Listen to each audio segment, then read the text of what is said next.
నా జీవితానికి ఒక వరాన్ని ప్రసాదించింది, నాకు పిల్లల్ని ఎవరు అనుకున్నారు కానీ మళ్ళీ ఇచ్చేటట్లు చేసిందని చెప్పేసి అయితే అంటూ ఉంటుంది. ఆ మాటలు విన్న అరవింద్ కూడా అవును అత్తయ్య, గౌతమ్ కూడా చాలా మారిపోయాడు, మాలో కలిసిపోయాడు అని చెప్పేసి అయితే అంటూ ఉంటాడు. ఆ మాటలు వినగానే అక్కడ ఉన్న వసుంధరాదేవి అయితే చూద్దాం అది ఎన్ని రోజులు జరుగుతుందో, ఒక 2 రోజులు గడవనివ్వండి, వాళ్ళ విశ్వరూపాలు ఏంటో తెలుస్తాయి అని చెప్పేసి అయితే అంటూ ఉంటుంది. ఆ మాటలు వినగానే అక్కడ ఉన్న మాలిని అరవింద్ అయితే ఒక్కసారిగా షాక్ అయిపోయి ఆ వసుంధరాదేవి వైపు అయితే అలా చూస్తూ ఉండిపోతారు. ఇంతలో అక్కడ ఉన్న మళ్ళీ అయితే గౌతమ్ చూసి చాలా థ్యాంక్స్ అండి, మా అక్కకు ఇంత మంచి పని చేసినందుకు అని చెప్పేసి అయితే అంటూ ఉంటుంది. ఆ మాటలు వినగానే అక్కడ ఉన్న గౌతమ్ అయితే నీ కోసం నేను ఏం చేయడానికైనా రెడీగా ఉంటాను మళ్ళీ అని చెప్పేసి అయితే అంటూ ఉంటాడు. నీ సంతోషం కోసం నేను ఏమైనా చేస్తాను అని చెప్పేసి అయితే తనని దగ్గరగా తీసుకొని అయితే మాట్లాడుతూ ఉంటాడు. ఆ మాటలు వినగానే అక్కడ ఉన్న మళ్ళీ కూడా చాలా సంతోషిస్తూ ఉంటుంది. ఇంతలో అక్కడ ఉన్న మళ్ళీ అయితే పడుకోవడం చూసి అక్కడ ఉన్న గౌతమ్ అయితే ఒక్కసారిగా లేచి చాలా కోపంగా అయితే చూస్తూ ఉంటాడు. ఇంతలో అక్కడ ఉన్న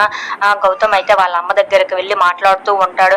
ఎలాగైనా గౌతమ్ అరవింద్ని చాలా గట్టి దెబ్బ కొట్టాలమ్మా అని చెప్పేసి అయితే అంటూ ఉంటాడు. ఆ మాటలన్నీ సైడ్ నుండి అయితే మళ్ళీ వింటూ ఉంటుంది. ఏంటి ఈయన మళ్ళీ మొదటికే వచ్చారు అని చెప్పేసి అయితే అనుకుంటూ ఉంటుంది. ఇంతలో అక్కడ ఉన్న మళ్ళీ అయితే చాలా కంగారు పడిపోతూ ఉంటుంది. If you like this video please like, share and subscribe.